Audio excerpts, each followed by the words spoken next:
Hello everyone, welcome back to my channel Tara tutorial.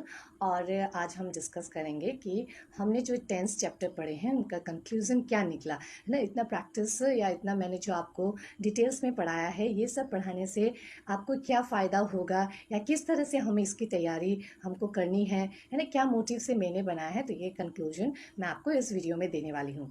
देखिए, मैंने अपने इस चैप्टर में, इस 10th चैप्टर में है ना, बहुत सारे डिटेल्स है 10th चैप्टर में, बट मैंने एक ही चीज़ को टारगेट किया है, that is structure. Okay, structure को ही मैंने टारगेट किया है कि हम एक सिंपल सेंटेंस एक फॉर्मेशन के हिसाब से कैसे बोले, है ना, ग्रामेटिकली हम कैसे सही बोले, इसी पे टारगेट है। जैसे आप मान के चलिए कि जब हम अपना ऑन लैंग्वेज सीखते हैं, तब हम ये नहीं सीखते कि हमें इंग्लिश को कब, मतलब कि सॉरी, अपना जो नेटिव लैंग्वेज है हिंदी, उसको हमें कैसे बोलना है, कहाँ बोलना है, कब बोलना है ना। तो ये तो हम इतना हम डिटेल्स में नहीं जाते, बस ये चाहते हैं कि हमारे बच्चे जो हिंदी बोले वो सही हो, है ना, बातों को समझ में आए। जैसे लड़की है तो बोलेंगे कि मैं खाना खा रही हूँ, लड़का है तो मैं खा रहा हूँ। तो इस तरह से क्या है, हम सिखाते हैं डायरेक्ट उनको बोलना, ये नहीं सिखाते कि इसका स्ट्रक्चर ऐसे होगा, है ना, मतलब कि स्ट्रक्चर मीन्स कि हमें ऐसे यूज़ करना होगा, यहाँ यूज़ करना है ना, ऐसे करके हमें इस टेंस पे बोलना है। तो ये छोटे बच्चे को हम नहीं सिखाते, बस उसको यूज़ हम कैसे करेंगे, एक सही तरीके से कैसे बोले कि हमें एक सही टाइम का पता चले कि इस टाइम का बात हम कर रहे हैं, या कल का बात कर रहे हैं, या आज का, या आने वाला कल का, ऐसे बात कर रहे हैं ना। तो हमारा ध्यान वही रहता है कि वो एग्जैक्ट कहना क्या चाहता है। तो उसी तरह से हमें भी, मैंने भी एकदम बेसिक लिया है जिसमें बच्चे डायरेक्टली बोलना सीखे, है ना, बहुत सिंपल बोले लेकिन एकदम सही बोले।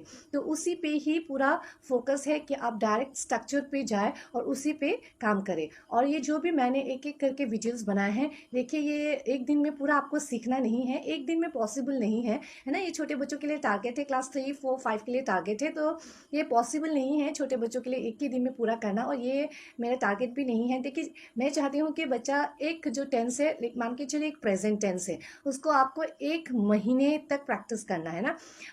जैसे कि महीने में 4 हफ्ते होते हैं, तो आप एक ही टॉपिक लीजिए, प्रेजेंट टेंस, फिर उसमें जो 4 टाइप्स है उसको एक एक हफ्ता करके डिवाइड कीजिए। हर एक हफ्ता आपको एक टाइप ऑफ प्रेजेंट टेंस करना है ना। प्रेजेंट टेंस है, उसके 4 टाइप्स है। सिंपल प्रेजेंट टेंस, पहला हफ्ता आप सिंपल प्रेजेंट टेंस कीजिए, है ना। कॉपी के हेडिंग में आप उसका स्ट्रक्चर लिख दीजिए पहले, ठीक है, स्ट्रक्चर लिखिए।